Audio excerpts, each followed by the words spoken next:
सुनो, जो व्यक्ति अपने स्पिरिचुअल फादर की ओर वफादार नहीं होता, अपने चर्च की ओर वफादार नहीं होता, वो दुनिया की किसी भी बड़ी से बड़ी चर्च से जुड़ जाए, वो उसकी ओर भी वफादार नहीं होगा। जो अपने स्पिरिचुअल फादर को धोखा दे सकता है, वो किसी भी चर्च के साथ बगावत कर सकता है, धोखा कर सकता है, विश्वासघात कर सकता है। जो अपने आत्मिक पिता के साथ धोखा कर सकता है। तुम लोग डायरेक्ट सीधा ग्रैंडफादर की आशीष नहीं ले सकते, डायरेक्ट नहीं ले सकते। तुम्हें अपने स्पिरिचुअल फादर के साथ रहकर अपने ग्रैंडफादर की आशीष को बटोरना पड़ेगा और उसकी बरकत को लेना पड़ेगा। अगर तुम्हें ये लगता है कि डायरेक्ट मुझे स्पिरिचुअल ग्रैंडफादर की आशीष मिल जाएगी, मैं डायरेक्ट स्वर्गदूत बन जाऊंगा, मैं डायरेक्ट ज्ञान से भर जाऊंगा, मैं बुद्धि से भर जाऊंगा, मैं बड़ी ताकत से भर जाऊंगा, तो ये तुम्हारे दिमाग का एक कीड़ा है, इसको बुझा लो। क्योंकि स्पिरिचुअल फादर की ओर रहकर आपको ग्रैंडफादर की आशीष मिल सकती है, वरना तुम्हारे हाथ में कुछ नहीं आएगा, जस्ट आपका मैसेज रह जाएगा और कुछ नहीं। आमीन।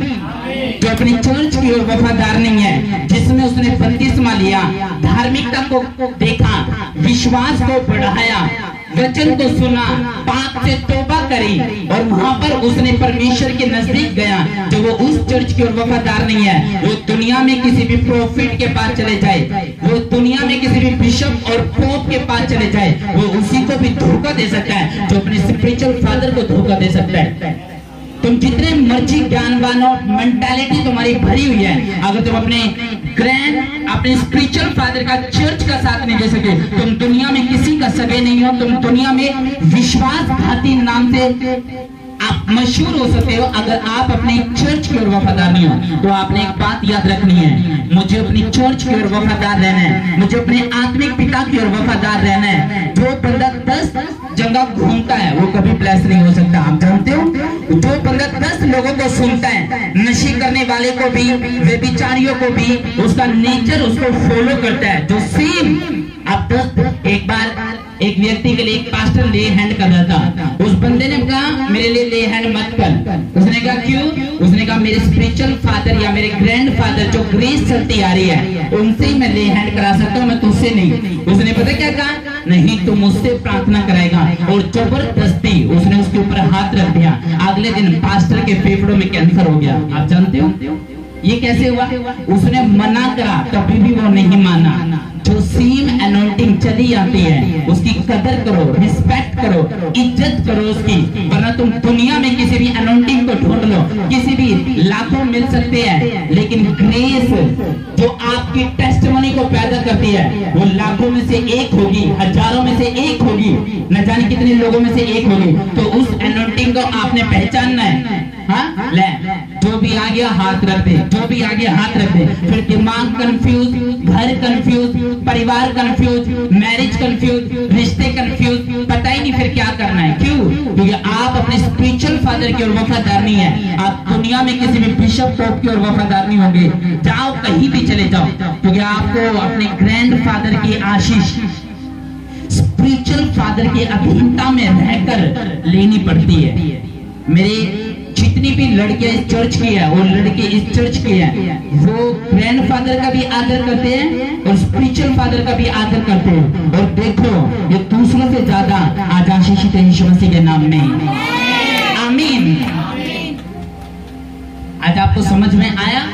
तो कभी भी जब आप दगा करोगे, जब आप धोखा करोगे, आप अपनी आत्मा के साथ मजाक करोगे, अपनी जिंदगी के साथ मजाक करोगे, आप अपनी फैमिली के साथ मजाक करोगे, जब भी आप चर्च की ओर दगा करोगे, आप अनाज्ञाकारिता दिखाओगे, आप तुच्छ जानोगे, जब भी मैं आपको सच बता रहा हूँ। आमीन।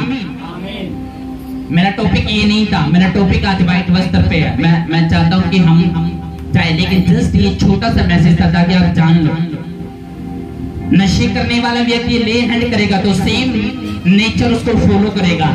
झूठ बोलने वाला व्यक्ति अगर प्रेत करवाएगा तो सेम नेचर फॉलो करेगा। एलीशा ने किसको फॉलो किया? किसको फॉलो किया? एलिया को फॉलो किया। अपना स्पिरिचुअल फादर किसको माना? एलिया को माना। क्यों? क्योंकि एलिया के अंदर वो खास बात थी, एलिया के अंदर परमेश्वर की ओर से वफादारी थी, एलिया के अंदर सबूत था मसीह का, सबूत था अभिषेक का, सबूत था परमेश्वर के साथ व्यक्तिगत संबंध का। इसलिए एलीशा अकेला निकला एलिया को फॉलो करने के लिए। और जब एलिया धरती से उठा लिया गया स्वर्ग के लिए, बाइबल में लिखा जो उसका मसा था 2 गुना मसा किसके ऊपर ठहरा? एलीशा के ऊपर। आप मुझसे बड़े काम कर सकते हो, मुझसे बड़ी टेस्टमनी कर सकते हो, मुझसे बड़े आप वचन लगा सकते हो, मुझसे अच्छी बातें आप बता सकते हो, लेकिन क्या आप परमेश्वर को दिल से फॉलो कर सकते हो? क्या आप अपनी मुसीबत में भी परमेश्वर का थैंक्स कर सकते हो? क्या आप महाक्लेशों में रहने के बाद भी परमेश्वर की आज्ञा को मान सकते हो? क्या आप अकालों में भी परमेश्वर का थैंक्स कर सकते हो? क्या आप अपनी गलत संगति को छोड़ सकते हो? क्या आप कमरों में लेके रह के अपने घुटनों पे आके परमेश्वर के सामने थैंक्स कर सकते हो? अगर आप ये सब कुछ करने के लिए तैयार हो तो आप बड़े काम कर सकते हो। आमीन। आपको ये देखना है कि मुझे ग्रैंडफादर की आशीष स्पिरिचुअल फादर के द्वारा लेनी है, वरना डायरेक्ट अगर मैं जाऊंगी यीशु मसीह के पास तो पहले चेलों से मिलना पड़ेगा।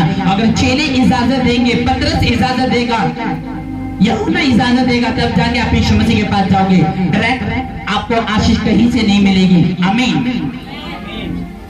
इसलिए वो घर हमेशा कंफ्यूज रहता है, वो परिवार हमेशा कंफ्यूज रहता है, उसके क्लेश कभी खत्म नहीं होते, उसके जीवन के झमेले कभी खत्म नहीं होते। जो 10 तरह की चर्चिस को फॉलो करता है, जो 10 तरह के पास्टर्स को फॉलो करता है, जब आपको पता दरिया एक है तो उस दरिया से पीछे मत हटो, क्योंकि उस दरिया के बाद खाई नजर आ सकती है, उस दरिया के बाद आपको अपनी बेइज्जती नजर आ सकती है, अपनी वो लाइफ जिससे आप निकल चुके वो नजर आ सकती है। इसलिए आपको चीड़ी चर्च में छोड़ना बहुत जरूरी है। आमीन। चलिए फटाफट प्रकाशित वाक्य निकालो। मैं चाहता हूँ कि आज